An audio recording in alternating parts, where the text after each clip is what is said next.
This is what growing food sounds like in my backyard.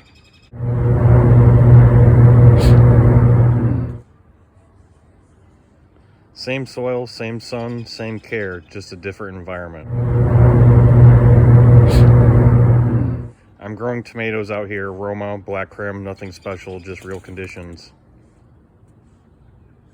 This happens daily. Next, I'm testing if this actually changes growth or it just changes how it feels to live. Would this noise bother you? Do you think noise like this affects plants long term?